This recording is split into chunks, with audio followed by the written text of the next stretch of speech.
Thanks for tuning in to the Congressional Western Caucus's very first Chairman's Chat of the 118th Congress. Welcome. This week I'm joined by our very special guest because she's essentially my co-chairman. This truly is a Chairman's Chat, plural chairmans. Senator Cynthia Lummis from the great state of Wyoming is the Western Caucus Chair of the Senate. And I'm so very happy to have you with me today and share some things about you and about your thoughts about Western Caucus and about what we're going to be doing in the 118th Congress. So just so our listeners know, you and I share a little bit of history. You used to be in the House, and you were chair of the Western Caucus when you were in the House when I was a freshman. Exactly right. Dan, it's so much fun to be back with you, and congratulations on taking the reins of the House Western Caucus. It's a great group, of course, focusing on the issues that are unique to the West, our culture, and the issues that Easterners genuinely don't understand about fire, wildfires, about waters of the U.S.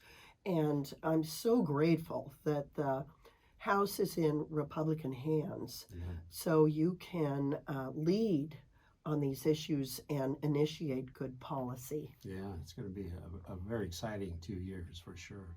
So this is an interview. I'm going to interview you, and I want to start off so that our viewers, those people that are listening, know who Cynthia Lummis is. I'm going to ask you a question that you've probably gotten a dozen times or 100 times probably. What prompted you originally to run for office? And what are some of the things that are important to you as you represent the good people of Wyoming? When I was a senior majoring in animal science at the University of Wyoming, I was required to get some humanities credits to graduate. So I chose to take an internship for credit at the Wyoming legislature, and it changed my life. I just fell in love with the Wyoming legislature. 2 years later, I ran for and was elected to the Wyoming legislature. Oh, really? Wow. And served there for 14 years and have continually, off and on, throughout my life, had the opportunity to serve in elected office. And it was always the Western issues that were the focus of my attention. The forests, the wildlife, the agriculture, the water, the land and the air, the things. I know you have a farm. Absolutely. And I was raised on a ranch, still ranch, with my brother and my sister in Wyoming. So there's a certain stewardship that goes with being raised in agriculture. It's stewardship of the land, the air, the water, and the nation. Mm-hmm. And so I think it's just natural for people that were raised the way we were raised and continue to work in agriculture to see that sense of stewardship carry through to being good stewards of our nation. So when that political bug bit you, it bit hard and it stuck, right? Big time. Yeah, well, that's awesome. So, as you mentioned, Republicans took over the House. Democrats still control the Senate. But a lot of these issues that you're talking about, in my estimation, my humble opinion, really shouldn't be partisan. I mean, there should be a lot of things that we should be able to work on together. Anything that you can think of, Cynthia, that the House in Republican hands and the Senate in Democrat hands that we should be able to come together on? You know, Dan, I so hope that our Democrat colleagues will recognize that the waters of the United States rule has real consequences for people in the West, the arid West, where water is precious, and our ability to use it in a way that allows it to sustain itself is really important. So I hope that's a bipartisan issue. I also hope that good forest health can be a bipartisan issue. Should be, yeah. Yeah, as you know, because you have a forestry background, if the trees are healthy if they are thinned for a conservation purpose to allow the trees to be healthy, they can fight off wildfires, they can fight off disease. And in so many cases in our states, the state forests that are managed are healthier than our national forests, which are not managed to the same conservation standard. So I'm truly hopeful that we can use the Western Caucus working together to advance understanding of conservation thinning of forests and how it makes for a more robust, healthy forest. And I would add in there too, our tribal brothers and sisters are doing a much better job managing, at least in my neck of the woods, of their forest properties than the federal government is too. We can learn a lot from them as well. Which is a great standard. Yeah. So I'm just delighted about that. One of the things, here's a question I have for you. So when you and I were in the House together, we did have the opportunity to bring the Interior and Environment Appropriations Bill to the floor of the House for the first time in 6 years. Oh, yeah. And it was because the Western Caucus really made an effort working with, at the time, Subcommittee Chairman Ken Calvert from California, to make sure the writers and the monies involved in different programs were worked through both the authorizing committees and the appropriations committee. And it was such a healthy exercise. That will be difficult because for us on the Senate side, because the Senate committee is in Democrat hands. But in the House, I'm so hopeful that you'll see opportunities to do that. You know, Cynthia, I'm glad you brought that up. One of the things that I'm, as chairman of the Western Caucus, hoping to help accomplish is not only the appropriation bills, but all of the standing committees, natural resources, energy and water, the agriculture committee, all of those things that truly our rural constituents are interested in, that we can help those committees move their agendas forward. There's only a certain number of people that actually sit on the committees. Western Caucus, we're going to be hitting 100 members here pretty soon. Well, congratulations. Yeah, it's grown a lot since your day. Yes, exactly. But through the Western Caucus, we can help educate a lot larger cross section of the membership of the Congress as to how these bills are so critical. So I'm hopeful that we can, like the Farm Bill moving forward, that we'll have a much more successful effort getting some of these bills across the finish line. That's my goal, that as Western Caucus, we're going to help these committees do their jobs.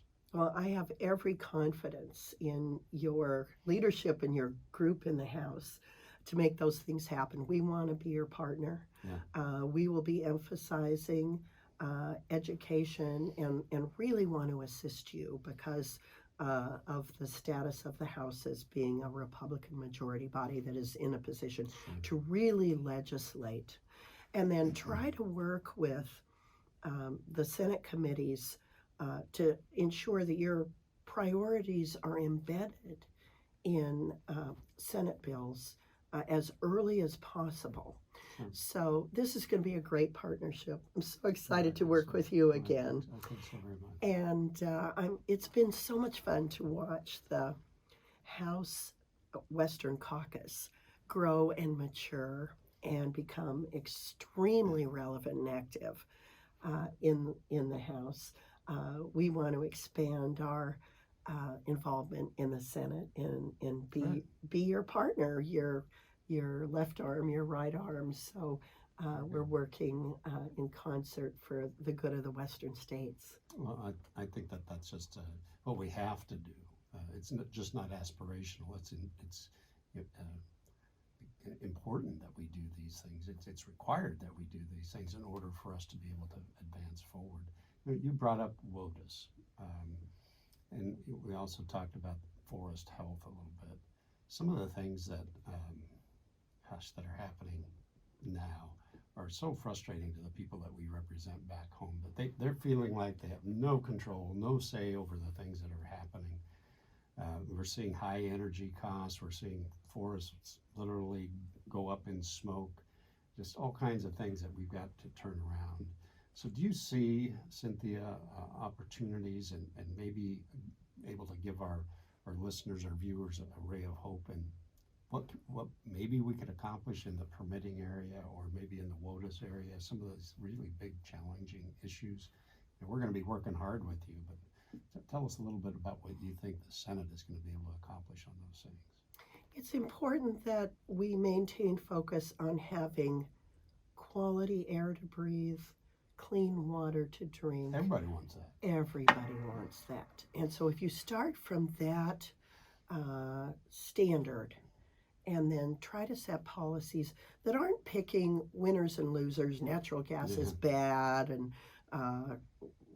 nuclear's good and the West is wasting water and the East is drowning in excess water. We need to be more goal-oriented, and the goal is to have clean air, clean water, and not worry so much about whether it's coming from coal or oil or gas or wind or solar, but that the result is clean air and clean water. So that's something that I hope that we can focus on, because the technologies in these areas where we can literally capture carbon right out of the air. Now, that's a technology that 3 years ago was not available, but it is now. And so we need to inform through the caucus about some of the technological advances that will allow us to continue to use, for example, hydrocarbon energy in a way that is truly clean for the air, as well as integrating non-emitting sources like wind and solar in a way that utilizes the resource without having such a dramatic footprint on the land, like some of them do now. So I think there's great opportunity. And there's always a challenge when one house is in the hands of one party and the other in the other party, to try to find where is that common ground. Is it half of what we deal with? Is it 20% of what we deal with? Regardless of what it is, let's find it and let's focus our attention in those areas where we can agree and use the next 2 years with a split Congress to resolve some issues and advance some issues that really have bipartisan appeal. I agree. It's going to be exciting no matter how you slice it this next 2 years. And, you know, we're going to have a lot of opportunities, you and I, you as chairman of the Senate Western Caucus, me as chairman of the House Western Caucus, over the next couple of years to do this kind of thing and to work together on a lot of different issues. So I'm excited about that. Happy to have you aboard and back in Congress as well. After being out for a couple of years, I'm glad to have you back here. I know you're doing a great job representing the state of Wyoming. And before we wrap up, I just wanted to give you an opportunity. Anything you'd like to, final thoughts you'd like to impart for our viewers? The Western caucuses in the House and the Senate work best when the people who are working in the industries in the West, who are working the land in the West, who are living in the West, participate with us to create a focus and shine a light on things we can do better, on the best practices that are so typical of Western people, to find a way to do it better, find a way to do it more efficiently. So Dan and I are going to want people who feel strongly, who are truly in love with the West, like we are, to be on this journey with us and to help advise us and explain some of the fabulous new technological opportunities that will allow the great American West to continue to be a unique culture that is truly protective and put stewardship first for our country. Awesome. I couldn't have said it better. And I appreciate those sentiments. You know, one of the primary goals of the Western Caucus is to help elevate and amplify the voices of people throughout the Western United States, throughout rural America, Exactly. so that those voices are heard here in Washington, D.C. And like I said, I'm just really thrilled that you're in the position you are, and we can do a lot of this good work together. So thank you. Thank you for Oh, being it's part so of this. great to Yeah, be working with you again. absolutely. So please join us, the House Western Caucus and the Senate Western Caucus, for the next 2 years on a grand journey to make the United States and its great American West the absolute best we can possibly be. Great. Thank you, everybody. That's it for the first edition of the Chairman's Chat for the 118th Congress. We'll look forward to seeing more of you very soon.